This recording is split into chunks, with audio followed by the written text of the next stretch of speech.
Volven as mortes a tiros de cabalos na Serra do Barbanza. A Garda Civil investiga a dunha egua que estaba a punto de parir. Este ataque xúntase á desaparición de máis de medio cento de cabalos nos últimos tempos.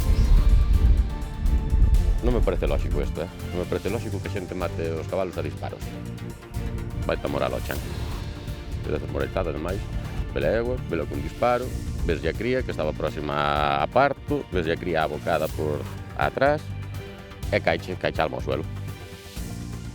Boas tardes, benvidos ao Galicia Noticias deste venres 6 de febreiro, unha xornada en que seguimos moi pendentes da situación dos ríos tras as intensas chuvias dos últimos días. Ante o risco de anegamentos, a Xunta mantén activado o plan Inungal en fase de preemerxencia en varios ríos. É o caso, por exemplo, do Miño ao seu paso por Lugo ou do río Avia na provincia de Ourense. As autoridades inciden na importancia de non achegarse aos leitos ante as enchentes. Outro efecto da borrasca, topámolo en Pontevedra. Parte da veciñanza da cidade do Lérez amenceu este venres sen luz. Un raio caeu de madrugada moi preto do centro da localidade. Danou un transformador, provocando a caída da suministración eléctrica. A tronada sentiuse con forza e espertou cun bo susto a máis dunha persoa. Fue horrible. Parecía que había caído el edificio abajo. Foi gordo, sí, foi inmenso. Ve la chispa y caer xa, o sea que un se daba conta que estaba pegadiño aún. Los diferenciales para abajo, el lavavajillas no funcionaba. E toda esa parte está sen luz desde as 3 da mañán. E vexan o que atopou un mariscador na praia de Lourido, en Poio. É unha caixa con 100 detonadores explosivos a mecha. O achado provocou o precintado da zona ata que puido actuar os TEDx da Garda Civil. Habiendo estado en el mar, en contacto con el agua y todo esto, agua salada, ¿no? Eso, sí que puede representar un poco de peligrosidad en el manejo. Por eso nuestros compañeros tuvieron la habilidad y la certeza de avisarnos, activarnos y procedimos a su retirada y destrucción en un lugar seguro.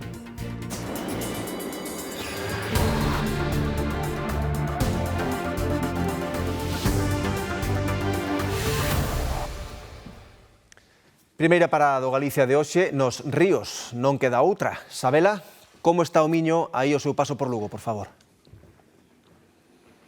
Raúl, que tal? Moi boas, pois están en alerta laranxa porque aumenta moi rápido o río Miño aquí en Lugo, tanto en caudal, en cantidade de auga, como tamén en altura de auga. Normalmente, un día habitual de inverno como hoxe está o río Miño aquí en Lugo 1,5 metros, algo máis, pois ora está case o dobre. Non chega aos 3 metros, pero sí que supera a altura da auga os 2,5 metros. O caudal, a cantidade de auga que baixa polo Miño agora mesmo, triplicouse nestas últimas horas, agora está ao redor dos 450 metros cúbicos por segundo. Que implica iso? Pois que hai un risco de rebordamento inminente. De feito, en moitas zonas xa aquí rebordou o río. Imos ver como está agora mesmo na zona do Club Fluvial de Lugo. Aquí vemos que o Miño xa saiu do seu leito nesta zona. Parte desa auga tamén chegou á parte máis baixa do paseo. Hai unha parte do paseo fluvial que está pechado, non se pode transitar, está intransitable pola cantidade de auga que hai. De feito, desde o Concello de aquí de Lugo acaban de pedirlle á poboación a través dunha mensaxe en redes sociais que non se acheguen ás ribeiras do Miño porque é perigoso. A situación é de prealerta. Nos últimos 7 días o caudal deste río Miño aumentou un 500%. A cousa é que segue chovendo, ainda que agora mesmo hai que dicir que a chuvia deu unha tregua aquí na cidade da Muralla. É o momento en que a Policía Local de Lugo precinta un dos treitos do paseo fluvial a carón do Miño. O río vai moi crecido, alcanza xa case os 3 metros e activouse a prealerta. Moito, sí. De pouco pasanos por encima da estrada da Nacional Sexta. Aquí no balneario seguen minuto a minuto a crecida do río. Estes días está pechado, pero non paran. Hai que pôr a salvo todo o material das plantas baixas. E claro, estamos facendo, activando bombas, sacando material que se hai unha crecida posible poidera levarse. Pois mira, os aparellos de respiratorio, por exemplo, que temos nas salas de detrás, eses subímolos. Tamén toda a zona de lavandería, secadoras, lavadoras, tamén as subimos. O taller, onde hai un montón de material, tamén subimos. Da zona dos baños, pois todo alfombras que se poñen nas bañeiras, bueno, todo que podemos subir, desanclar facilmente e que o río poidera levarse. O río asolaga algunhas zonas do club fluvial. Neste momento, o Miño é o único río en nivel laranxa da conca Miño-Sil na provincia de Lugo. A ver, a mí me gusta que el Miño baje lleno, pero no tan lleno, porque a ver, a nosotros nos condiciona, tema piscina, bueno, ya veis la parte de donde nos ponemos en verano y eso. En el club fluvial hace una semana tuvimos que quitar los motores de la piscina y estaba al borde de llegar arriba a la piscina. Bueno, esperar que terminen las lluvias y que vaya bajando el río, pero bueno, de lo alto que está va dentro de la normalidad. O resto van caudalosos, pero manteñen unha tendencia a baixa. É o caso do Cabe, Monforte, que onte alcanzaba os 2 metros de altura en máis de 80 metros cúbicos. Pois que ten moito caudal. Este tren de borrascas tamén trouxo de novo a neve. Isto é o Cebreiro. Neva a partir dos 900 metros e agárdanse acumulacións superiores aos 5 centímetros. A partir da última hora agárdanse tamén refachos superiores aos 80 km por hora na Mariña. Tamén vento no mar e forte ondaxe. A ladeira do monte da parroquia de Frontón, no concello de Pantón, caeu sobre a estrada que una vila de Ferreira con Santo Estevo de Ribas de Sil. Sucedeu entre os lugares de Lornís e a Chaira nunha zona especialmente castigada polos incendios do verán pasado. A falta de vegetación e máis a intensidade da chuvia fixeron que se desprendesen sobre a vía pedras de gran tamaño. Toda esta zona fue la que ardió en septiembre del 2025, de este año pasado. Entonces, claro, todo esto es esquisto, es esta pizarra que se deshace fácilmente. No hay vegetación, está todo ardido, hay restos de pinos, de rocas, y el agua pues se lleva todo, arrastra todo, ocasionando este destrozo, que es el más grande, pero bueno, ya hemos podido comprobar el resto de la carretera que está bastante peligrosa. Como consecuencia do corte da estrada, a veciñanza da contorna tivo que facer rodeos de máis de 30 kilómetros. A isto súmase o risco de derruba da Ponte da Barca debido aos troncos acumulados no río Cabe. Pola súa parte, a Deputación Provincial de Lugo, titular da vía, enviou maquinaria e operarios para retirar canto antes o material desprendido. Hai máis sitios como este, pero bueno, estamos desplegando todo, es que no damos más. Pero esto en concreto, sí, esto es importantísimo tenerlo abierto y asegurarnos con señales y todo por si vuelve a haber otro desprendimiento, que posiblemente lo haya. Aquí la orografía es bastante complicada y realizar ahora mismo ir a Santo Estevo, estación, o querer ir al Parador, o si tenemos que cruzar ahora mismo a esta zona, tenemos que dar un rodeo importante de que nos llevaría hasta una hora. Tenemos que ir a Ferreira Pantón, bajar hasta Os Peares y coller a carretera aquí del Salto, lo cual conlleva un trastorno bastante considerable. A este incidente en Pantón sumaronse outros cortes de estradas motivados polas enchentes en Monforte, na Pobra do Brollón e en Bóveda, tamén na Ribeira Sacra. Pois que dicían que a auga non entraba na casa, aquí a tedes, auga entrándome. E vexan o apuro que pasaron os veciños da zona do Malvarón en Monforte. Así corría onte a auga en dirección aos baixos das súas casas. A situación xa está normalizada esta mañá, pero a noite pasaron a en vela vixiando novas enchentes do regato que pasa ao lado das vivendas.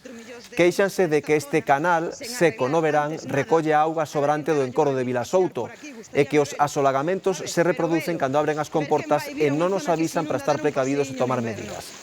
Advirten tamén do efecto tapón que fai unha ponte construída sobre o regato para permitir o paso de vehículos.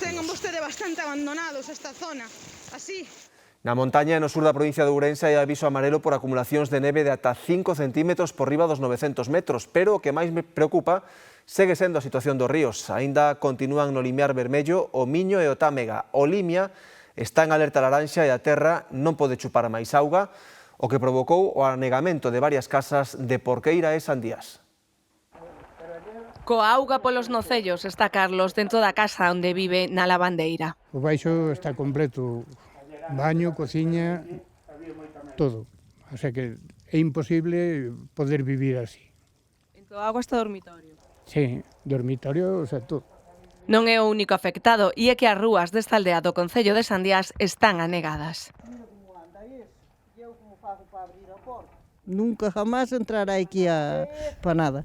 Pero este ano, madre mía, collín un sacho e fun abrir por aí os canales, parecía un río eso, correndo a auga. Non podemos salir da casa. Estamos rodeados de agua por todas partes. Esta veciña de Cardeita conseguiu salvar o que tiña no arcón e todo o que ten de valor poñendo nun alto. Eso viña aquí como se foi ao mar, desde lá, desde arriba, por toda a carretera, e entrou para dentro. Temos tapado por todos os sitios e máis ela filtrase. E na Filgueira, en Porqueira, 3 bombas da Chique do Concello conseguiron quitar a auga das vivendas. Unha bomba funcionando ali nunha alcantaría que teño aí. E agora puxen esta tabla aquí para que non me entre para dentro, porque se non entrame para dentro, que se me entrou outra vez. Está sendo moito, nós temos o río aí a 1 kilómetro e vennos a auga toda para atrás e o alcantarillado non dá botao e vennos a auga para as casas. Como non pare de chover, pois andaremos anegados. E é que na Limia a terra non dá chupado tanta auga que está caendo. Levamos 1 mes e medio chovendo seguido, as terras xa non soportan máis a auga, os ríos están todos cegos e non dan tragado ben a auga.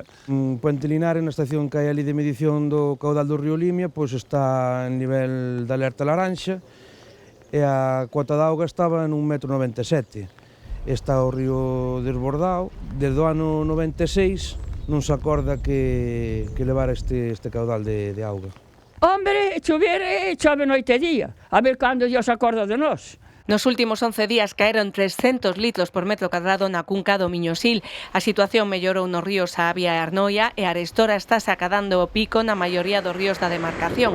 Pero o Miño na Peroxa e en Ribadavia e o Támega en Oimbra permanecen no limiar de alerta vermello. En Moborás, o desbordamento do Viñao anegou a captación e varias aldeas están sen auga da traída.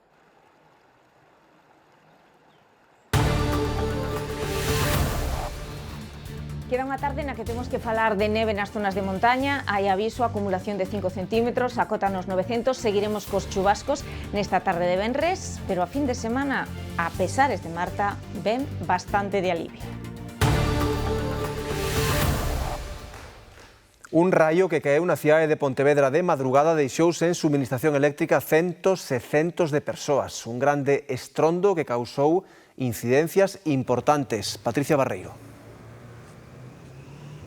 Sí, un tremendo raio que caeu sobre as 2:30, 3 da madrugada, que se escoitou en moitas zonas do centro da cidade de Pontevedra e que foi o causante de deixar sen suministración eléctrica a moitos barrios e zonas daqui, do Leder, como por exemplo esta de Palamios. Unha situación que afectou a vivendas particulares, a negocios, tamén a primeira hora, a iluminación pública e a rede semafórica, xa que quedaron sen servizo 2 transformadores, o de Campo Longo e o Reina Victoria. Unha situación que afectou a 200 clientes, según a propia operadora, e que xa estaría o servizo Arestora completamente restablecido.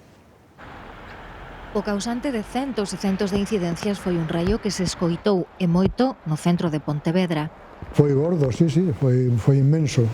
Ve la chispa e caer xa, o sea que un se daba conta que estaba pegadiño a un. Pero fue horrible. Parecía que había caído el edificio abajo.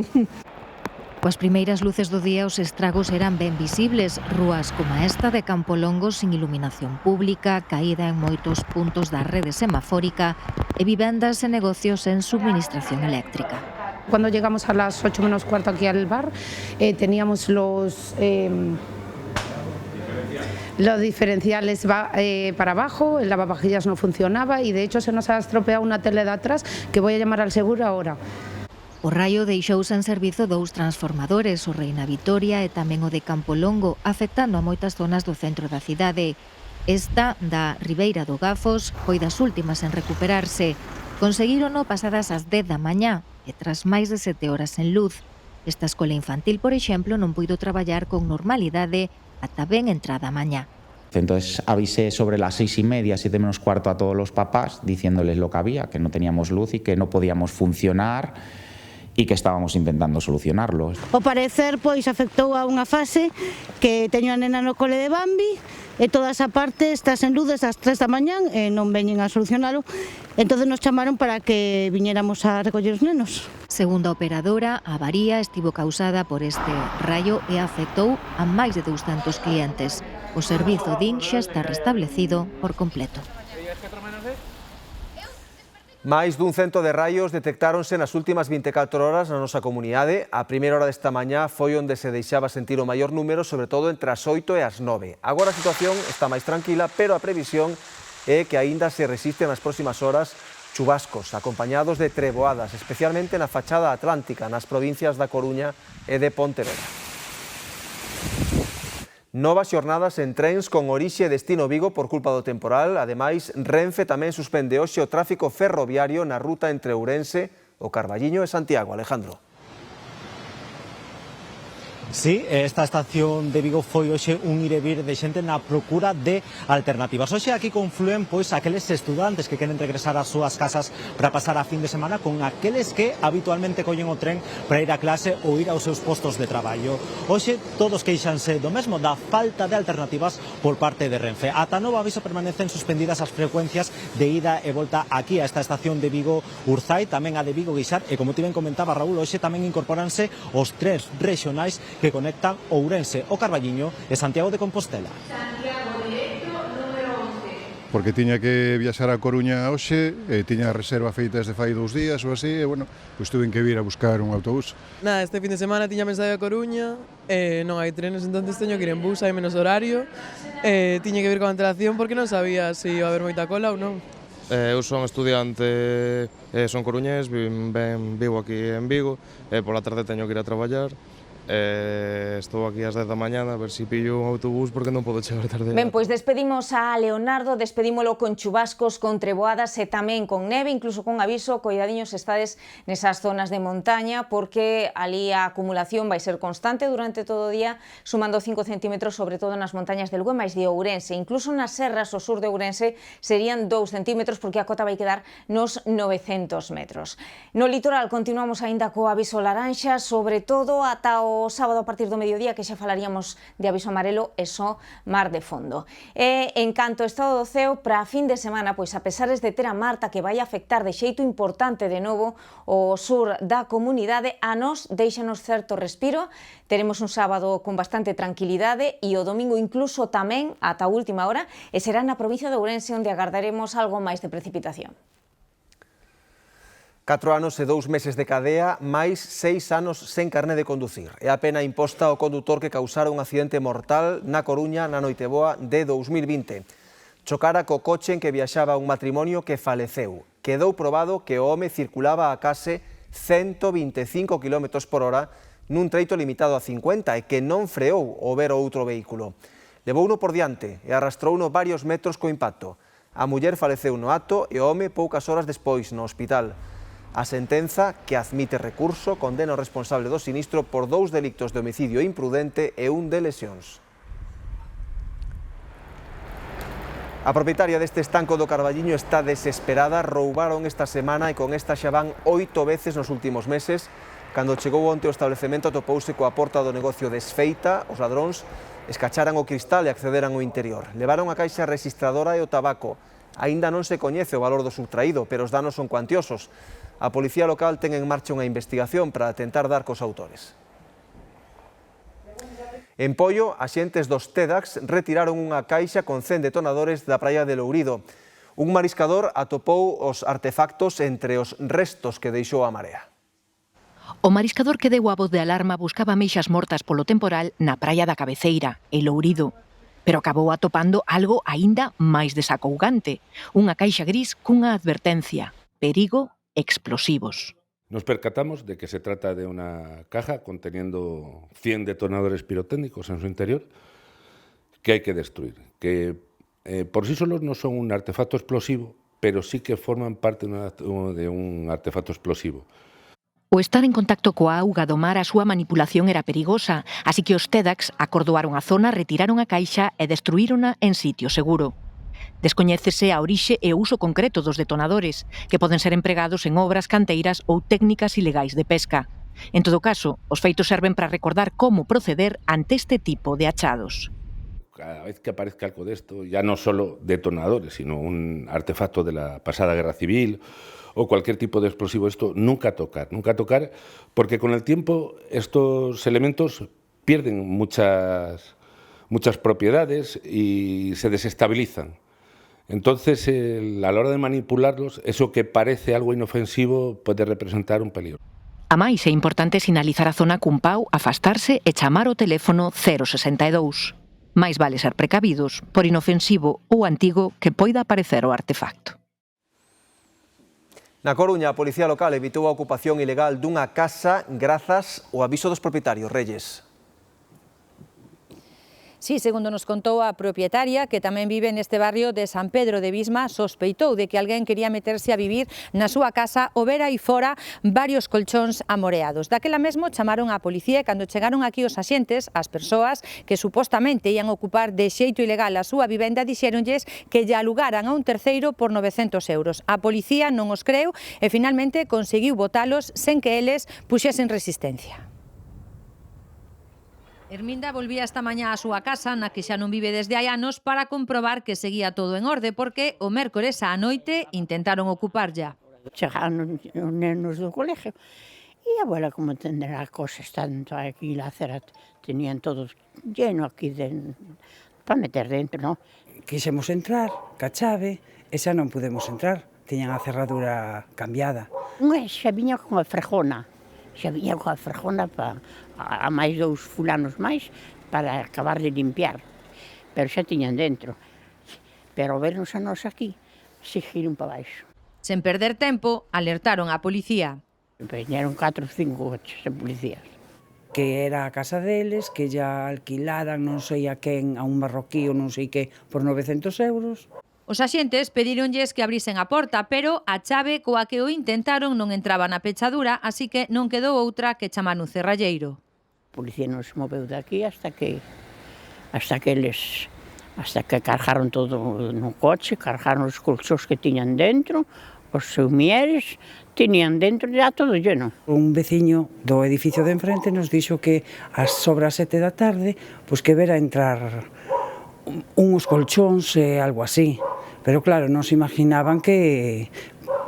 Entonces, claro, que estaban intentando ocupar. Pero os tantos coches de policías tamén se asustaron, que marcharon polas ruas. Desta volta lograron frustrar a ocupación, pero o suceso amolou a veciñanza. Cuando yo me mudé, me dijeron que más adelante intentaban ocupar otra casa. No, 2 casas. Le habían entrado a una señora que vivía allí y que pues les sorprendieron y se marcharon corriendo. ¿Sorprende? Sí, porque no piensas que este barrio de aquí, que está a las afueras y tal, se vuelva así tan peligroso. A propietaria xa interpuxo a correspondente denuncia. Na Barbanza investigan a morte a tiros dunha egua que estaba a punto de parir. Este ataque xúntase ademais á desaparición de máis de medio cento de cabalos. Os gandeiros non explican un comportamento de tanta crueldade. Imaxe desoladora da egua coa cría ao lado, un poldro que morreu xa antes de nacer. Fai dano nos ollos. Vai chamar ao chan.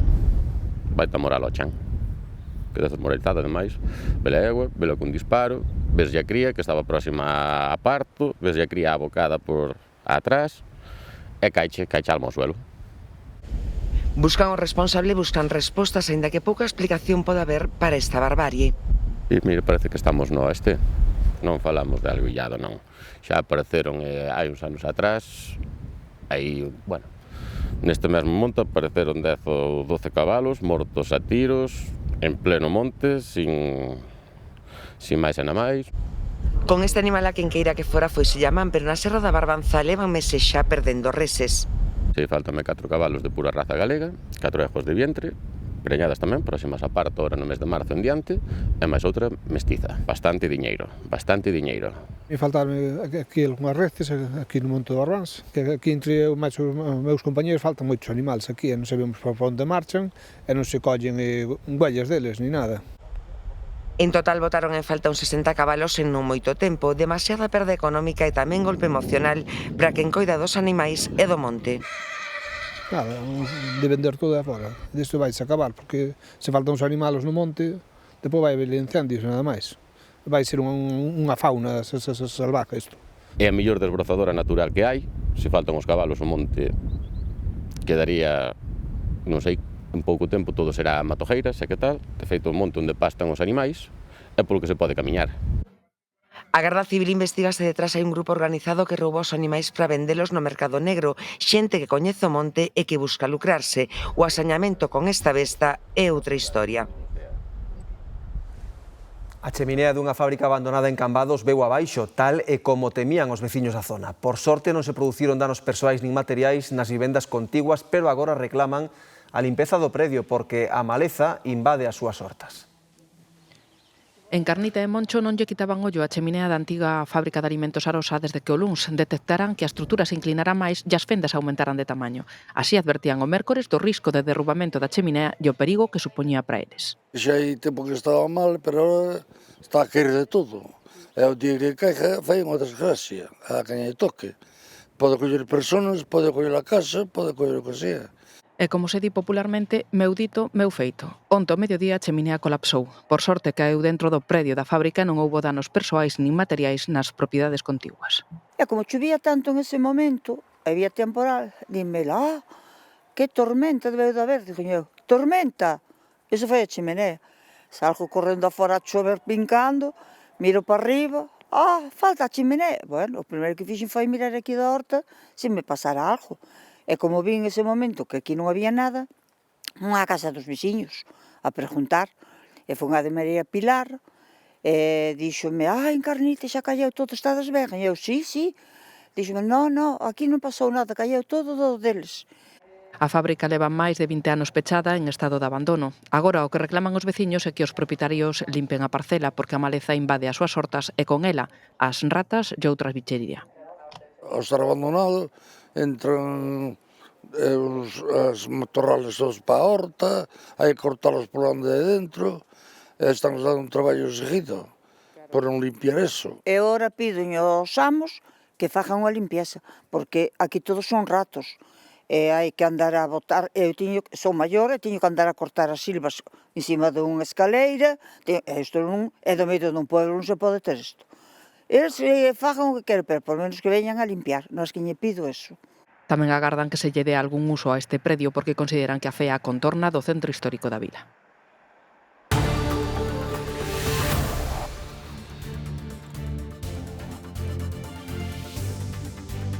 A carretera está feita un desastre, que non nos amañan os baches, que cada día hai máis accidentes. Está totalmente intransitable.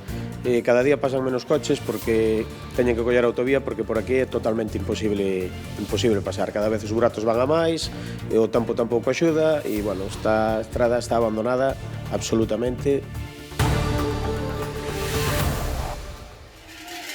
O Entroido encherá de cor esta fin de semana numerosas vilas e aldeas da provincia de Ourense. O sábado a pequena localidade de Carguizoi recibe os felos de Maceda no seu consolidado Fiadeiro, que en cada edición atrae máis visitantes e que leva música e risas aos veciños do lugar. Tamén saen polas aldeas os troteiros de Bande. E o domingo é o Corredoiro, que se festexa en varios lugares. Os máis famosos, o de Verín, que estrea os cigarróns que reciben os fregueses á saída da misa, e o de Xinzo de Limia, onde saen tamén por primeira vez as pantallas. Partiu dende Larín un cargamento solidario con destino a aldeas remotas do Sáhara e do Atlas. Son 200 bicicletas, material médico, deportivo e escolar que a ONG Recycling reuniu por concellos de toda Galicia. Recycling é unha ONG que comezou a súa andaina no 2018 co obxectivo inicial de recoller bicicletas, reparalas e doalas a persoas sen recursos. O primeiro envío de bicis solidarias ao exterior foi a Guinea-Bissau. Por unha amistade con unha persona que vía en Guinea-Bissau que nos generaba certa confianza e Como objetivo familiar, quixemos xuntarlle 25 bicicletas para enviar a Guinea-Bissau, precisamente por eso, porque nos ofrecía confianza. Que pasa? Que era COVID, era pandemia, fixemos un logotipo, pedímolo por redes e claro, a xente librando palleiras, librando baixos, pois se nos foi das maus. Levamos desde o 18 que empezamos ahora e debemos levar 4 ou 5 mil bicicletas. O que pasa que, bueno, ahora sobre todo con quen traballamos é con asociacións locais e concellos pequenos de Galicia e servicios sociais. O proxecto foi medrando e teñen puntos de recollida en distintos concellos de bicis, mobles, xoguetes, roupa, que reparten logo entre persoas vulnerables da contorna, en colaboración cos servizos sociais. Pero este ano dan un salto cualitativo e en colaboración con outra ONG, Uniride, van levar estas 200 bicicletas a zonas moi afastadas e desfavorecidas de Marrocos. Este ano imos a Marrocos porque temos un excedente grande delas, ahora mesmo igual temos en base 500 e 600 bicicletas e hai unha asociación que leva, bueno, realmente é como un raid solidario de universitarios que van ao deserto, sobre todo zona do Sáhara e Atlas. Entonces nos ofrecen a posibilidade de ir con eles. Nos é certo que nos costaba bastante salir fora porque o tema papeleo e o tema económico, o tema aduanas é complicado, entonces xunto con esta organización que se chama Uniride, pois iremos a repartir bicicletas por eso, pois a povos moi afastados que todavía están afectados polo terremoto que houve hai 2 ou 3 anos, quer dizer, povos que non teñen luz, agua. Xosé Luís partirá esta tarde acompañado do seu fillo Hugo con destino a Alxeciras, desafiando o mal tempo. Dalí atravesarán en ferry ata o continente africano para cumplir coa súa misión solidaria, que tamén inclúe material médico, deportivo e escolar. A presenza de xabarís estás a converter nun grave problema para numerosos veciños da parroquia de Donas, en Gondomar. Denuncian danos continuos nas súas leiras e nos cultivos que sementan pro autoconsumo. Desde hai anos, os xabarís entran de xeito recorrente nas propiedades dos veciños da parroquia de Donas, en Gondomar, levantando terras e arrasando cultivos. Din que non poden sementar nada porque os animais levantan todo e desfan as leiras. Aquí os estragos é no campo, que non había nada plantado, pero se hubera plantado, tal como está, farían todos os daños, non? É que non podo plantar, xa mirades como estou. E agora queremos botar as patatas, e claro, sempre xa esta parte de arriba sempre botábamos en xaneiro. Este ano non podemos, porque claro, andándome eles aquí, e depois, bueno, moita chuvia tamén afectounos un pouco, e retrasámoslo un pouco, pero claro, e agora como facemos para botalas? Din os veciños que o xabaril entran nas leiras desfacendo todo o seu paso. Entran por ali atrás. E despois suben por aquí, fan o daño e suben hacia a finca de arriba, por detrás do churrasco, e baixan polo outro lado, e marchan por río. Un problema que afecta a moitos veciños da zona que mesmo pecharon as súas leiras, pero nin así conseguen deter o ataque do xabaril, así que reclaman medidas inmediatas e eficaces. Que pedimos? Que os maten a todos e que os coman. Porque agora, entre os jabalíns e os lobos, están facendo uns daños terribles. E, mentres tanto, o problema continúa e as hortas seguen sendo pasto dos xabarís. En Lugo, os condutores que a diario usan a Nacional 540 que une Lugo con Ourense queixanse do estado da vía. Un dos tramos peores é o que vai da cidade ao Alto do Picato. Nin os máis habilidosos ao volante son capaces de sortear tantas fochancas. Fochanca tras fochanca, remendo tras remendo, circular pola Nacional 540 entre Lugo e o Alto do Picato é toda unha carreira de obstáculos. A carretera está feita un desastre, que non nos amañan os baches, que cada día hai máis accidentes dentro da zona. A verdade é que está totalmente intransitable. Cada día pasan menos coches porque teñen que coller a autovía porque por aquí é totalmente imposible pasar. Cada vez os buratos van a máis, o tempo tampouco axuda e, bueno, esta estrada está abandonada absolutamente. De que se vai deteriorando cada vez máis, hai zonas que levan moito tempo e que non hai por onde andar, que está intransitable e non botan nin zahorra. A vía é intransitable e perigosa, leva 2 anos en obras, reparan nun lado e estrágase no outro. As zonas que se parchearon recentemente xa están reventadas. Pues mira, la semana pasada con lo que llovió muy mal, porque claro, no ves los baches y te estropean las llantas todas. Yo de hecho en el otro coche me se estropeó la llanta toda y bueno, ya no es eso, es el peligro que te puede ocasionar un accidente. Pero bueno, da bastante vergüenza cómo está la carretera. Toda la mercancía se puede caer, romper, todo. Es un problema. A chuvia tampouco axuda, nin os máis habilidosos ao volante conseguen esquivalas. En algún tramo é imposible esquivalos, ou invades o carril contrario ou telos que coller. E, bueno, os que non saben, bueno, chápalos todos porque encima chovendo non se ven, de noite, bueno, fatal. Os que a usan a diario deixan ali as rodas e os amortecedores. Impracticable, totalmente impracticable. De feito, aquí nesta carretera casi todos os días hai algún percance, porque é que está peligroso. O sea, outro día unha rapaza aí abaixo dixo unha roda, o coche parado no medio da carretera, o sea, un desastre total. Sí, bueno, rodas pinchan todos os días, llantas que se destrozan, a amortiguación me imagino que tamén, a xente a verdade que empeza a estar un pouco cansa desta situación. A vía pide unha reparación urxente. Marchamos, que xa está aquí Marta de Arriba co Telexornal. Moitas grazas pola compaña e feliz fin de semana.